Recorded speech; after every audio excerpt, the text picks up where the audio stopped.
안녕하세요. 8월 27일 수요일 아침 기도에 오신 여러분 한 번 환영합니다. 오늘 함께 나눌 묵상은 요한복음 20장 1절부터 23절까지입니다. 오늘 본문은 어제 본문에 이어서 예수님이 십자가에서 운명하신 후에 3일 만에 무덤에서 일어나신 사건과 또 부활하신 주님과 제자들의 첫 만남을 다루고 있습니다. 예수님이 운명하신 지 3일째 되는 날 새벽에 막달라 마리아는 예수님의 무덤에 찾아갑니다. 그런데 닫혀 있어야 될 무덤이 열려 있는 것을 보고 깜짝 놀라게 되죠. 급히 달려가 제자들에게 이 사실을 알립니다. 이 말을 들은 베드로와 요한이 달려가서 보니 시신이 없어진 거예요. 그리고 모시천과 머리 수건만 가지런히 남아 있는 것을 보게 됩니다. 그리고 무덤 앞에서 울고 있던 마리아에게 예수님이 나타나시고 두려움에 문을 걸어 잠그고 숨어 있던 제자들에게 나타나신 내용이 오늘 본문의 내용입니다. 모든 사람은 죽음이 끝이라고 이야기합니다. 예수님의 십자가의 죽음 앞에 모두가 그렇게 생각했습니다. 그러나 예수님의 십자가의 죽음은 끝이 아니었습니다. 하나님께서는 예수를 다시 살리셨습니다. 부활하신 예수님은 마리아와 제자들에게 나타나십니다. 이들은 얼마나 놀랐을까요? 죽은 줄만 알았던, 아니 확실하게 죽었던 스승님이 지금 눈앞에 살아있으니 말이죠. 예수의 부활은 제자들을 비롯한 모든 사람들의 생각을 바꾸어 놓게 됩니다. 예수의 부활을 경험한 이들은 저마다 자신들의 삶이 더 나아질 것이라는 기대를 가지고 있었습니다. 드디어 때가 왔고 이제 모든 것이 잘 될 것이라는 기대감도 있었을 것입니다. 죽었다 살아나신 그분이 자신들의 스승이고 리더이니 말이죠.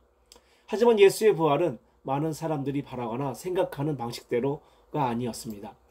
복음서의 첫 부활절을 보면 부활에 대한 반응이 일관되게 부활의 기쁨보다는 두려움에 대해 더 많은 부분을 이야기합니다. 이제 너희는 더 이상 두렵거나 염려하지 않아도 된다 라고 말하는 대목은 복음서의 어디에도 찾아볼 수가 없습니다. 사실 사람들의 상황은 부활 이전보다 부활 이후가 더 악화되기도 했습니다. 그들은 두려워할 수밖에 없었습니다. 예수님은 이런 제자들에게 말씀하십니다. 십자가는 나를 무너뜨리지 못했다. 내 운동을 막으려던 그들의 계획은 수포로 돌아갔다. 내 운동은 계속될 것이고 사실 너희가 원수까지도 사랑하려던 내 계획이 옳았음을 내 아버지께서 입증해 주셨다. 사랑 때문에 기꺼이 희생하고 고난당하고 죽기까지 한 내 방법이 옳았다. 로마가 실패했고 빌라도가 실패했고 황제가 실패했고 대제사장들이 실패했고 무리가 실패했다고 말해주어라. 이제 그들은 너희와 싸울 것이다 라고 말이죠. 마지막 대목이 저희는 소름 돋게 합니다. 이제 너희와 그들이 싸울 것이다 라고 말이죠. 부활한 그들의 삶을 안전하게 해준 것이 아니라 오히려 훨씬 위험하게 만들었습니다. 부활의 예수님은 제자들 향해 이제 두려움이 없어질 것이라고, 상황이 그들이 원하는 방향으로 바뀔 것이라고 이야기하지 않았습니다.